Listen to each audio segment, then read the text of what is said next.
Live Kabbalah is a non-profit organization founded for the distribution of the wisdom of Kabbalah and its values. Learning the original principles of this wisdom can reconnect us with the true values of our society, including the belief in the dignity and freedom of man, democracy, and the freedom of speech. Hello everyone, this week we are in Parashat Tisa. Tisa means "and when you raise," reminding us something about the previous Parashot, but here the context is different. Parashat Tisa is long, and if you read the context of this parasha, no context. So many stories in this parasha, and it looks like no connection between or among all of these so many stories in one parasha, in one section of the weekly reading in the Torah. However, we can notice very easily there's one major issue that is mentioned in this parasha, which is the sin of the golden calf. In order to understand the meaning of that sin of the golden calf, we have to understand what was the meaning of the position, the status of Mount Sinai revelation. So all the sages teach us, you can find it in the Zohar, you can find it in other sources, that Mount Sinai revelation, that amazing revelation of eternal life, eternal connection, eternal unity, the end of all pain, misery, suffering, and chaos. That what was achieved on Mount Sinai. The story itself is in the middle of that state where Mount Sinai revelation happens. The whole nation is that euphoria, utopia of being in the highest place humanity ever reached. Moses is on the mount, and the nation live waiting for him to come down with the tablets. And then comes just few hours before Moses is coming down with the magical, divine 2 tablets, there's a sin of the golden calf. And when that happens, everything falls apart.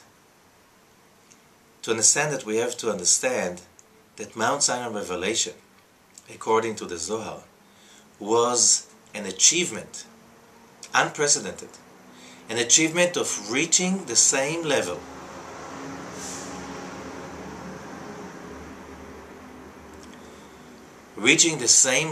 Adam and Eve reached in the Garden of Eden just before the sin. Mount Sinai revelation was correcting the tikkun, the correction of that sin. That sin that created separation, misery, suffering, and especially death. All the kinds of death. All the experiences in a human consciousness, an experience which is called death. Not just physical death, mental, and whatever is connected to it. That has been fixed. The legends are telling us that the Israelites on Mount Sinai, they saw how the angel of death is being sent for retirement. Your job is done. Nobody needs you anymore. And then, in that context, the sin of the golden calf can be understood to its full meaning. Bringing back the angel of death. Bringing back misery, pain, and suffering.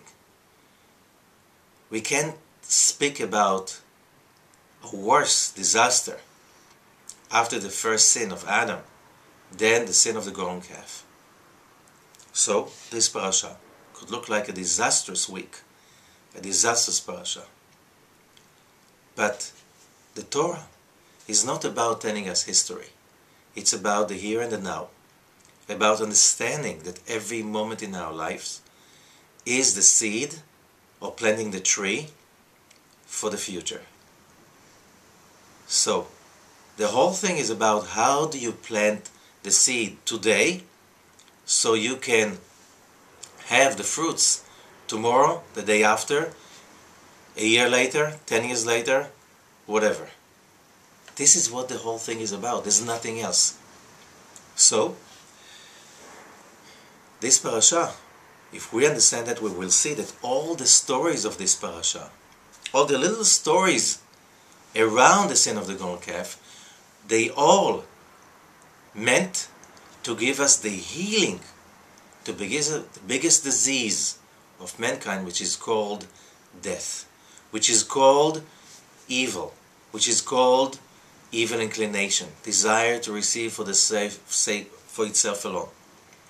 Because this is what's the biggest pain, or every pain, every misery is coming from. If we understand this parasha, we can get the healing to every disease. That's how powerful this parasha is about.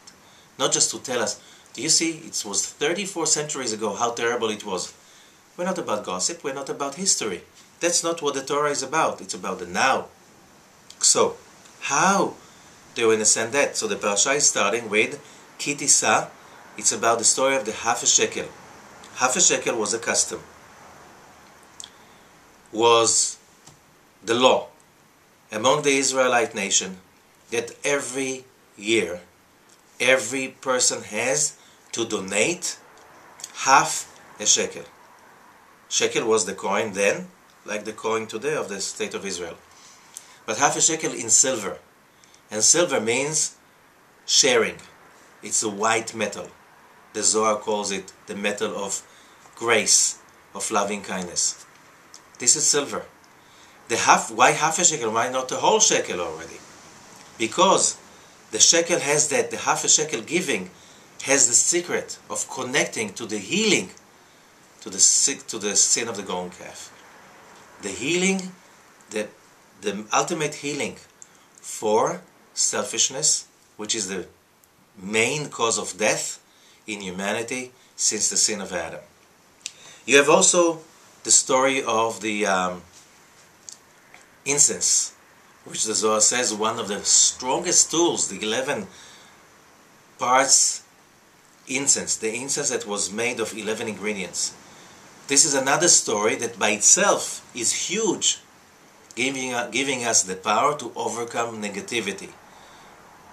The secret of the extra mile. And of course more than that. And the top of all of them is learning the story of Moses. While Moses gets to understand that the Israelites have messed up and sinned and destroyed that huge achievement of Mount Sinai revelation, because they didn't wait for him to come, just few more hours coming with the tablets. Look at Moses' reaction. He's not flooded with guilt, despair, misery, like most people do when they experience a failure in such a magnitude, even smaller than that. Moses is giving us over here the biggest lessons of our lives. We can mess up. We cannot, it's like so rare, so impossible that we will mess up in the scale of the sin of the golden calf. But Moses' reaction is the biggest lesson a human being can get. His reaction is that understanding that it's all about the connection to the Creator. Instead of sitting down, crying, feeling sorry for himself and for humanity, Moses is turning the whole thing around. And he's coming to the Creator and saying, look, you have given us this huge gift of the two tablets, Mount Sinai revelation. And you see, it's not enough.